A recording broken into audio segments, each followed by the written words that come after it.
इस क्वेश्चन में हमें कैलकुलेट करना है, सबसे पहले दिया हुआ है जो है कि रेजिस्टर है जिसका रेजिस्टेंस आपका दे दिया गया है 50 ओम, ओके।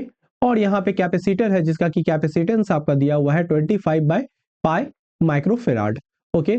इंडक्टर का एल जो दिया हुआ है वो दिया हुआ है 4 बाय पाई हेनरी। हमें निकालना है नेट रिएक्टेंस। तो यहाँ पे चूंकि ये क्या है, रेजिस्टर है, एलसीआर सर्किट है, तो यहाँ पे जो नेट रिएक्टेंस होता है वो होता है एक्सी माइनस एक्सएल। यही है आपका नेट रिएक्टेंस, यही है आपका नेट रिएक्टेंस। तो नेट रिएक्टेंस है एक्सी, एक्सी क्या होता है 1 बाय ओमेगा सी, और एक्सएल क्या होता है ओमेगा एल होता है। तो ओमेगा, ओमेगा है क्या, यहाँ पे दे दिया गया है आपका ये वैल्यू जो है ओमेगा टी है, ओमेगा। तो ओमेगा है आपका वैल्यू, ये जो है यही आपका ओमेगा है, और ओमेगा है 100 पाई, तो 1 बाय 100 पाई इंटू ये सी का वैल्यू कितना है आपका 25 by pi into 10 to power -6, okay. तो पाई पाई कैंसिल हो जाएगा और 10 टू पावर 6 ऊपर चला जाएगा। ये वैल्यू अगर हम सिर्फ यहाँ पे निकाले एक्ससी निकाले जो कि वैल्यू है 1 बाय ओमेगा सी, ओके, ठीक है। तो ये वैल्यू आ जाएगा आपका value 10 to power 6 divided by 25 into 100। तो ये 100 इसका 10 टू पावर 4 लेके चला गया, अब 10 टू पावर 4 बन गया, और ये 25, तो इसको हम लिख सकते हैं 100 इंटू 100, और ये 25, तो 25 4 जा, ये क्या आ जाएगा एक्सी 400 ओम, 400 ओम। एक्सी का वैल्यू 400 ओम आ गया।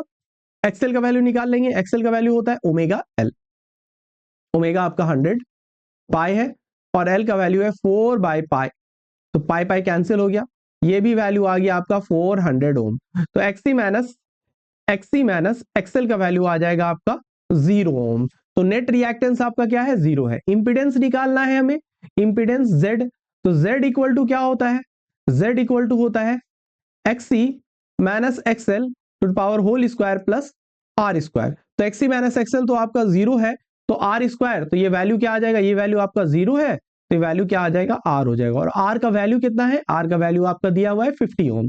तो इंपीडेंस का वैल्यू हो जाएगा, इंपीडेंस का वैल्यू हो जाएगा, जेड का वैल्यू हो जाएगा 50 ओम। अब हमें क्या निकालना है, नेक्स्ट दो निकल गया हमारा।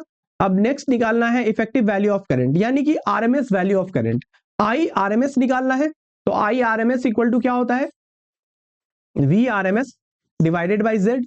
तो वी आरएमएस क्या है, यानी peak value of current divided by √2 करेंगे, और ये जेड, यानी कि पीक वैल्यू क्या होगा तुम्हारा, जो दिया हुआ है यहाँ पे, दिया हुआ कितना है वैल्यू, ये दिया हुआ है आपका 70 वैल्यू है। तो 70 बाय √2 इंटू ये क्या आ जाएगा वैल्यू 50, तो 0 0 कैंसिल हो गया। अब ये आप लिख सकते हैं 7 5 √2। अगर रैशनलाइज करेंगे तो 7 √2 हो जाएगा, और ये 10 आ जाएगा 5 इंटू 10। तो हम इसको लिख सकते हैं, क्या लिख सकते हैं, ये आ जाएगा, बस इतना ही रहने दे सकते हैं, या इसको इसी को फर्दर IRMS को वैल्यू हम यहाँ पे 7 इंटू कितना होगा ये वैल्यू 1.41, और ये 10 है नीचे, तो 10 आ गया, ये वैल्यू आ जाएगा 7 इंटू 0.141, और ये 7 1 7, ओके 0.987 एम्पियर, या अप्रोक्सीमेटली आप इसको मान सकते हैं कि IRMS जो वैल्यू आएगा वो वैल्यू आएगा 1 एम्पियर, ओके। होपफुली ये क्वेश्चन आपको समझ में आया होगा। इसी तरह के और वीडियोस देखने के लिए इस चैनल को सब्सक्राइब कीजिए।